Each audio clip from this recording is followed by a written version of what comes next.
back to another reading video. I know you can't see my face, but just listen to my black ass voice. Sleepy as hell.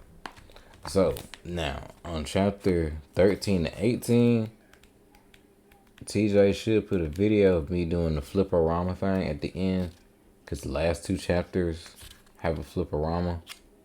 So, it's going to be kind of iffy on me just reading it rather than just showing y'all. So, my feet. Damn, my feet hurt. What the fuck, I'm running. Chapter 13. It's too late. My water broke. Okay, JK, just kidding. When George and Harold reached Mr. Krupp's office, they found only his clothes and shoes and toupee on the floor. Look, said Harold, the window is open and one of the red curtains is missing. What do we do now? Asked George.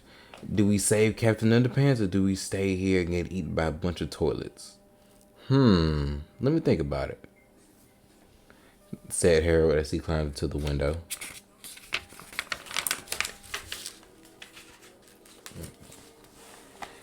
George quickly collected Mr. Krupp's things and shoved them into his backpack as he jumped out the window after Harold. The two boys ran down the flagpole, slid down the flagpole and ran after Captain Underpants. Where do you think she's going? Asked George. I have no idea, said Harold, but we better run as fast as we can before we think we're getting followed. Captain Underpants dashed through the backyard of one of the nearby homes and collected pairs of underwear from the clothesline. Mommy, said the little boy looking out the window, a man tried to steal a red cape and stole our underwear.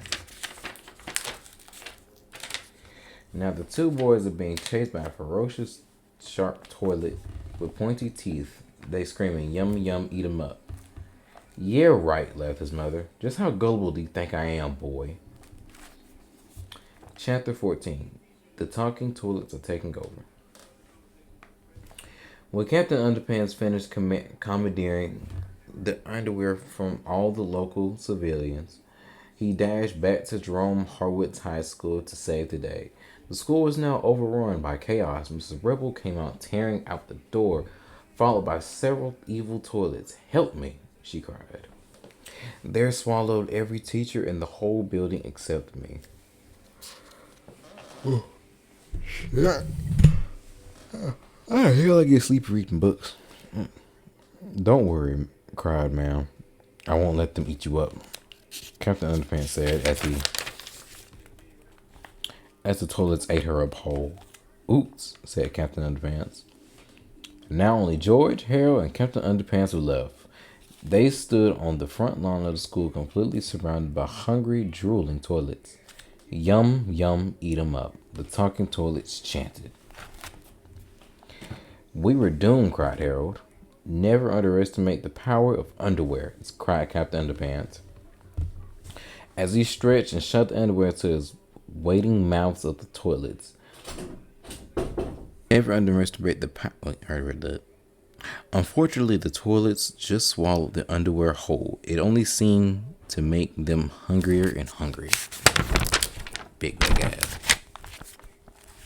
If only we can think about something that would make them really sick, said George. Yeah, said Harold, continued. Something so vile and disgusting it would make them all blow their cookies and writhe in agony. Suddenly, George and Harold's face lit up. Cafeteria food, they shouted.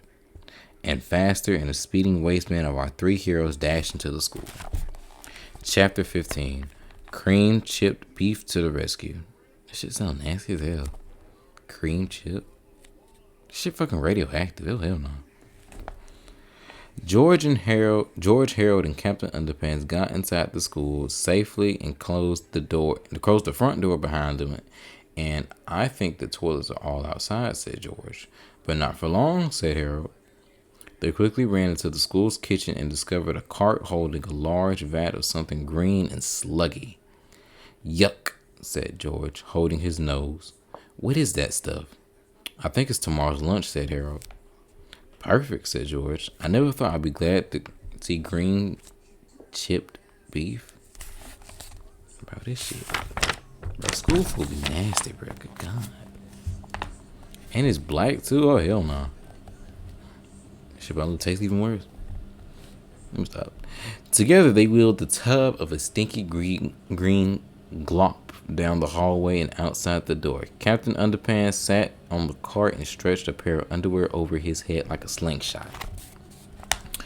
George and Harold stood over him and scooped one of the cafeteria food into the underwear and stretched it back. Harold wheeled the cart towards the talking toilets. Tra-la-la, shouted Captain Underpants loudly. The talking toilets turned and saw our three heroes at once. They shouted, "Yum, yum, eat 'em up." And the chase was on. Harold put the cart back across the playground as the toilet zipped after him. "Fired one," cried Captain Underpants. George shot a glob of cream chipped beef into the first toilet's mouth, and the toilet swallowed it whole. Harold kept pulling as George scooped another serving into the underwear and pulling it back. "Fire two," said Captain Underpants. The zip went into the cafeteria food, right into the second toilet's mouth. The whole process repeated till every last toilet had swallowed at least 2 servings of cream chipped beef. "We're almost out of ammo," shouted Captain Underpants. I don't think I can run it anymore," said Harold, huffing and puffing. "Don't worry. Look," said George, pointing at the toilets. They had all slowed down and they were beginning to groan and wobble around. Their eyes crossed and they turned odd shade of green. "Look," cried Harold. "I think they're gonna hurl." And that's just what they did. George, Harold, and Captain Underpants watched as the toilets unchucked everything and they had eaten during the day. The cream chipped beef and the underwear and even the teachers all came out with a scratch. The toilet spun around to a small circle and fell into the ground, dead. George checked the teachers. They were alive, he said. "Unconscious, but alive." "Wow," said Harold. "That was easy. Too easy." "What do you mean?" asked Harold. George pulled out the comic book out of his backpack and showed it to Harold. "Remember how the Patsy 2000 turned everything into the front cover of our comic book to life?" he asked. "Yeah, so?" said Harold. "Well," said George as he pointed to the Turbo Toilet 2000 front of cover, "we haven't seen him yet." Chapter 16, The Turbo Toilet 2000. Suddenly, the Turbo Toilet 2000 came charging out the front door of the school with a terrible crash. The earth rumbled beneath its mighty footsteps as nearly a ton of steel raging porcelain descended upon our heroes.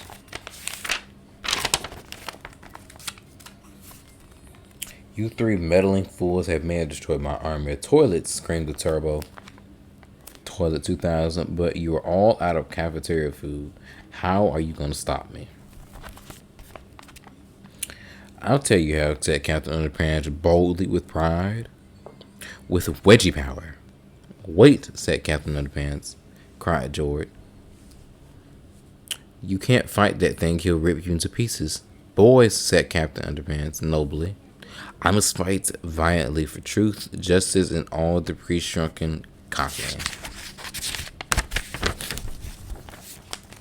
As Captain Underpants leaped into the Turbo Toilet 2000 began to battle. "I sure hope this doesn't lead to extreme graphic violence," said Harold. "Me too," said George. Alright, chapter 17. TJ gonna have to... I'm gonna do it, but...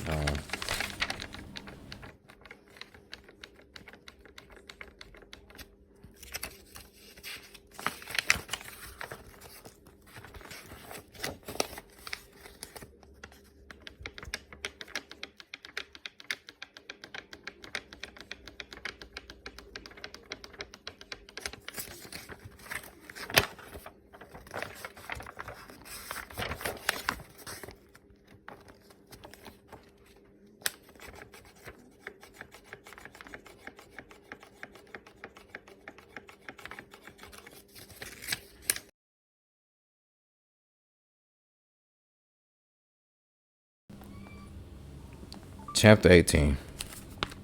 Harold and the purple ball point pen. Everything seemed hopeless. Captain America had slipped and fallen to the mouth of the Turbo Toilet 2000. And the giant toilet was coming after George and Harold. Ha ha ha, laughed the powerful proclaimed predator. Once I've eaten you two kids up, I will take over the world. Not if we have anything to say about that, yelled George. George and Harold ran into the school and locked the door behind them. The TT2, I'm calling it TT2, I'm tired of saying that thing. The TT2 banged against the door with his fist, shouting, "Boys can't hide forever." George and Harold ran into the gym. "I got a plan," said George. "We need to invent a character who can defeat a giant talking robot." Giant robot toilet. Once a giant robot urinal, asked Harold. "We can call it the urinator." Okay, just bring R. Kelly in the situation. Just get R. Kelly. Fuck that. They'll never let us get away with that in a children's book. We're skating on thin ice as it is.